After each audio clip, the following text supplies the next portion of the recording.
Hello everyone. तो कैसे हैं आप सभी। तो देखिए, आज की वीडियो में हम डिस्कस करेंगे कि जो एसओएल के जो फिफ्थ सेमेस्टर के एडमिशन है, जिन्होंने भी 2022 में एडमिशन लिया था, क्योंकि अब उनका फोर्थ सेमेस्टर के एग्ज़ाम्स हो चुके हैं, बट अब वो अपने रिजल्ट का वेट कर रहे हैं। कोई रिजल्ट भी आ जाएगा, हम आपको बता देंगे।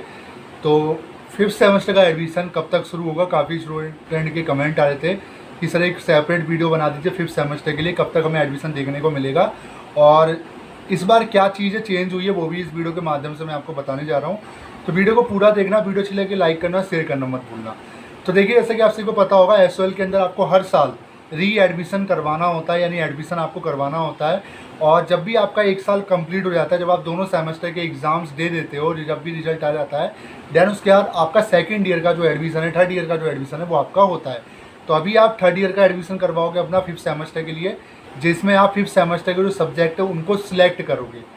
अब सबसे बड़ी बात, फिफ्थ सेमेस्टर का जो अभी तक स्ट्रक्चर है वो अभी तक एसएल की वेबसाइट पे फिलहाल नहीं आया जब मैं वीडियो बना रहा हूँ। ठीक है, हो सकता है वीडियो डलने के बाद फिर आ जाए, वो अलग बात है। तो अभी तक एसएल की वेबसाइट पे फिफ्थ सेमेस्टर को लेकर ना तो स्ट्रक्चर आया है, ना ही स्टडी मटेरियल आपका देखने को आपको फिलहाल अभी मिला है। ठीक है, अब कुछ चीज़ें आपको समझनी होगी। सर ये जो एडमिशन होंगे फिफ्थ सेमेस्टर के, ये कब से हमें शुरू देखने को मिल सकते हैं। तो एक चीज़ क्लियर कर देता हूँ, जो एडमिशन होंगे वो आफ्टर रिजल्ट ही आपको देखने को मिलेंगे, क्योंकि आपका जो थर्ड सेमेस्टर का रिजल्ट है वो पहले ही आ चुका है दिसंबर वाला, और अभी फोर्थ सेमेस्टर का रिजल्ट है वो भी पेंडिंग है। चाहे आप किसी भी कोर्स से बिलोंग करते हो, ये डिपेंड नहीं करता कि स्पेसिफिक आप बीए बीकॉम से बिलोंग करते हो, मैं सारे कोर्सेज की बात कर रहा हूँ। तो जब तक आपका रिजल्ट नहीं आ जाता फोर्थ सेमेस्टर का, तब तक फिफ्थ सेमेस्टर यानी थर्ड ईयर का जो एडमिशन है वो स्टार्ट होना इम्पॉसिबल है, क्योंकि डिपेंड करता है आपके रिजल्ट को लेकर। अभी सिक्स सेमेस्टर के रिजल्ट को लेकर काम चल रहा था, जिसकी वजह से फोर्थ सेमेस्टर का जो रिजल्ट था उसको बिल्कुल ही ठंडे बस्ते पे डाल दिया था एसओएल ने, दिल्ली विश्वविद्यालय ने, क्योंकि उन्हें सीनियर्स की थोड़ा ज़्यादा फिक्र थी, क्योंकि जो कि होनी भी चाहिए, क्योंकि उनको बाहर जाकर एडमिशन लेना है। मैं तो बहुत अच्छी बात कहूँगा कि सीनियर्स का रिजल्ट निकाल के, जो आपके सीनियर्स हैं, फाइनल ईयर के स्टूडेंट जो ग्रेजुएट हो गए, उनको रिजल्ट पे ज़्यादा ध्यान दिया। अब बारी आ जाती है आपके रिजल्ट को। तो आपके लिए अब अपडेट ये है कि रिजल्ट का जो प्रोसेस है वो शुरू हो चुका है फोर्थ सेमेस्टर का, और जैसे रिजल्ट डिक्लेयर हो जाएंगे, सारे कोर्सेज के रिजल्ट आ जाएंगे, उसके बाद एक हफ्ते के अंदर आपके जो एडमिशन है वो आपको देखने को मिल जाएंगे।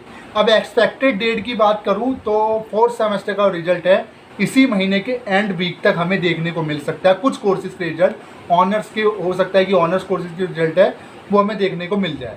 ठीक है, तो आप वेट कर लीजिए। अगस्त ऑफ लास्ट वीक से लेके सितंबर लास्ट वीक तक सारे रिजल्ट जो है हमें देखने को मिल जाएंगे फोर्थ सेमेस्टर के। अब वहीं एडमिशन की बात की जाए तो देखिए, एडमिशन जो एसओएल में होता है वो ऑनलाइन होता है, क्योंकि आप कोई नई चीज़ तो है नहीं, आपने सेकंड ईयर में भी एडमिशन लिया था, उसी तरीके से इस बार भी होगा। आपके डैशबोर्ड पे लिंक आ जाएगा, और ये लिंक तभी आएगा जब आपका रिजल्ट आ चुका होगा, क्योंकि रिजल्ट आने के बाद ही आपको पता चलेगा कि आपकी कितने में बैक आई है और कितने में आप एब्सेंट थे। उन पेपरों की फ़ीस आप इसी सेमेस्टर के साथ पे करोगे जब आपका फॉर्म आएगा, क्योंकि ईआर की जो फॉर्म होता है वो न्यू री एडमिशन के साथ आपको देखने को मिलता है। ठीक है, तो दोनों की सारी की फ़ीस एक साथ इंक्लूड होकर जाएगी जब आप पेमेंट करोगे। फ़ीस की बात कर लेते हैं, फ़ीस आपको उतना ही पे करना होगा अगर आपका ईआर नहीं है। देखिए, ईआर की फ़ीस आपको अलग से पे करनी होगी अगर बैक किसी में है। तो अगर आपकी ईआर नहीं है, बैक नहीं है या एब्सेंट नहीं है, तो ऐसी कंडीशन में आपकी जो फीस जाएगी वो नॉर्मली उतनी जाएगी जितना आपने फर्स्ट ईयर के टाइम पे, एडमिशन के टाइम पे आपने पे की थी। 6,000 रुपये, 7,000 रुपये, जो भी आपने पे किया होगा उतना ही पेमेंट आपका जाएगा। बट अगर किसी में बैक है तो वो एडमिशन फ़ीस में आप 400 रुपये प्लस कर दीजिए आपके बैक पेपर की फ़ीस। ठीक है, जितने में भी आपकी बैक है। ठीक है, तो फीस को लेकर कोई माजरा है नहीं। ऑनलाइन तो पूरी तरीके से होंगे, डॉक्यूमेंट इसमें कुछ लगना नहीं है, आपका लॉगिन करना होगा पोर्टल को, उसी में आपका एडमिशन हो जाएगा डैशबोर्ड पर। अब सबसे बड़ी बात, एडमिशन कब तक हमें देखने को मिल सकते हैं। तो एडमिशन जो है हमें एक्सपेक्टेड ये रहेगा कि सितंबर के महीने में ही हमें देखने को मिल जाए, क्योंकि सितंबर तक अगर सारे रिजल्ट आ जाते हैं तो सितंबर के लास्ट वीक तक आपके जो एडमिशन है वो शुरू होने के पूरे चांसेस है। ठीक है, पिछली बार भी सितंबर अक्टूबर के बीच में एडमिशन शुरू होते, क्योंकि कुछ कोर्सेज के रिजल्ट पहले आ गए थे तो उनके एडमिशन पहले शुरू हो गए थे, और बाकी कोर्सेज के अक्टूबर तक देखने को हमें मिले थे। तो कोई दिक्कत वाली बात नहीं है, क्योंकि अभी तो स्ट्रक्चर भी नहीं आया, अभी स्टडी मटेरियल भी अपलोड होगा इस महीने एंड तक, सारी चीज़ें क्लियर हो जाएगी।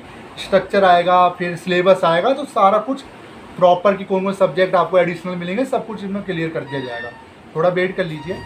और एक चीज़ मैं आपको बता देता हूँ, देखिए, हर किसी को इस बार एडमिशन फ़िलहाल थर्ड ईयर में नहीं मिल पाएगा। इसके पीछे रीज़न क्या वो मैं आपको बता दूँ। देखिए 5th सेमेस्टर में सब उन्हीं बच्चों को एडमिशन मिल पाएगा जिन बच्चों ने सेकेंड ईयर में, जी हाँ मैं सेकेंड ईयर की बात कर रहा हूँ, 63% सब्जेक्ट में जो पास हुए होंगे उन्हीं को प्रमोशन मिलेगा इस बार। मतलब कुल मिला के बात ये है, अब तक क्या होता था, अब तक ये होता था कि अगर आप 14 में से 7 सब्जेक्ट में अगर आप पास माने जाते थे तो आपको नेक्स्ट ईयर प्रमोट कर दिया जाता था, आपके पास एडमिशन फॉर्म आ जाता था नेक्स्ट ईयर के लिए। बट इस बार जैसे कि मैंने पिछली बार ही बताया था, एक वीडियो मैंने बना चुका था इस बार को लेकर कि दिल्ली विश्वविद्यालय के अंदर चेंजेस कर दिए गए हैं प्रमोशन क्राइटेरिया को लेके। और ये जो प्रमोशन क्राइटेरिया है ना कहीं ये काफ़ी इम्पैक्ट डालेगा बच्चों के ऊपर, क्योंकि जो अभी तक ये सोच के आ रहे थे कि 14 में से मान लीजिए हमने एक सेमेस्टर पूरा स्किप मार दिया, एक सेमेस्टर हम दे देते हम तो हमारा तो एडमिशन हो ही जाएगा, बाकी के जो सेमेस्टर जो सब्जेक्ट हमसे छूट गए हैं जिनमें हम अब्सेंट है या फेल है वो हम नेक्स्ट सेमेस्टर के साथ दे देंगे। बट अब ऐसा नहीं है, तभी आपको एडमिशन मिलेगा, तभी आप एलिजिबल होगे जब आप 63% यानी कि 9 सब्जेक्ट, 14 सब्जेक्ट आपके पास है अभी, 14 में से 9 सब्जेक्ट में अगर आप पास माने जाओगे दोनों सेमेस्टर को मिला के, तभी आपका admission third year 5th semester के लिए आप एलिजिबल माने जाओगे। इस चीज़ को मैं बार बार इस चीज़ को कह रहा हूँ। अब सबसे बड़ी प्रॉब्लम किन स्टूडेंट को आएगी? सबसे बड़ी प्रॉब्लम आएगी उन स्टूडेंट को जिन्होंने एक सेमेस्टर पूरा स्किप कर दिया, क्योंकि उनको एडमिशन मिलना ना के बराबर हो जाएगा। क्यों? क्योंकि वो मान लीजिए मैंने थर्ड सेमेस्टर का एग्ज़ाम नहीं दिया, कोई भी पेपर नहीं दिया, मेरे वो 7 सब्जेक्ट में अब्सेंट आ गया, जबकि मैंने 4th सेमेस्टर का एग्ज़ाम दिया, मैं उन 7 में पास हो गया, बट मुझे पास होना है 9 सब्जेक्ट में, तो मेरे साथ क्या होगा, मैं उसी ईयर में रहूँगा, मेरा जो एडमिशन होगा उन सब्जेक्ट के लिए होगा जो इन सब्जेक्ट को मैंने नहीं दिया, यानी मैं थर्ड ईयर में मेरा एडमिशन नहीं हो पाएगा। तो सिंपल सी कहानी में आपको समझानी पड़ेगी कि 14 में से जहाँ पहले आपको 7 सब्जेक्ट में पास होना पड़ता था, अब आपको 9 सब्जेक्ट में पास होना पड़ेगा री एडमिशन के लिए। बाकी री एडमिशन तो सबका होगा, बट फॉर्म जो है न्यू सेमेस्टर का 5th सेमेस्टर का उन्हीं बच्चों के पोर्टल पे शो करेगा जो 9 सब्जेक्ट यानी 63% सब्जेक्ट में पास माने जाएंगे। तो इस चीज़ को मैं बार बार कह रहा हूँ, क्योंकि मैंने मोस्टली स्टूडेंट देखे वो कहते हैं कि सर एक सेमेस्टर हम बाद में दे देंगे, ये है वो है। तो मैं बार बार इस चीज़ को कह रहा हूँ, थोड़ा सा जो स्टडी है ना वो थोड़ी हार्ड हो गई है अब दिल्ली विश्वविद्यालय के अंदर। ये रूल अकेले SOL के लिए नहीं है, ये रेगुलर के लिए भी है, NCVEP के लिए भी है। तो मतलब कहीं ना कहीं जब 50% का क्राइटेरिया था कि 14 में से हम 50% यानी 7 सब्जेक्ट में अगर पास होते हैं तो हमें प्रमोट कर दिया जाएगा नेक्स्ट ईयर के लिए। प्रमोशन का मतलब ये नहीं है, कतई नहीं है कि आपको उन पेपर के एग्ज़ाम नहीं देने जिनमें आप अब्सेंट है यार, तो उनके भी एग्ज़ाम आपको देने पड़ेंगे, बट आपका एक साल जो है वो बर्बाद नहीं होगी। बट अगर आप 9 से कम सब्जेक्ट में अगर पास होते हो और बाकी में फेल माने जाते हो, अब्सेंट होते हो, ऐसी कंडीशन में आपको एडमिशन नहीं मिलेगा। इस चीज़ को आपको नोट करके रख लेना है। बाकी सारी चीज़ें क्लियर हो जाएगी ऑटोमेटिक, जैसी एडमिशन फॉर्म आएगा आपको अपडेट कर दिया जाएगा। सितंबर एंड वीक तक आप वेट करो, आपके एडमिशन शुरू हो जाएंगे, ठीक है। और जो भी अपडेट रहेगा हम टाइम टू टाइम आपको प्रोवाइड कराते रहेंगे। मैंने इतना लंबा टाइम दे दिया, इसके पीछे रीज़न ये है कि रिजल्ट आपकी अभी आपका चेकिंग प्रोसेस में है। रिजल्ट जैसे निकलना शुरू होगा सितंबर तक हमें एडमिशन देखने को मिल जाने चाहिए, क्योंकि एग्ज़ाम जो है दिसंबर में होगा।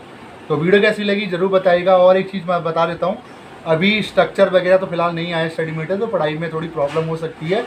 बाकी क्लासेस आपको इसी महीने शुरू हो रही है, तो मैं आपको अपडेट कर दूँगा इस चैनल के माध्यम से।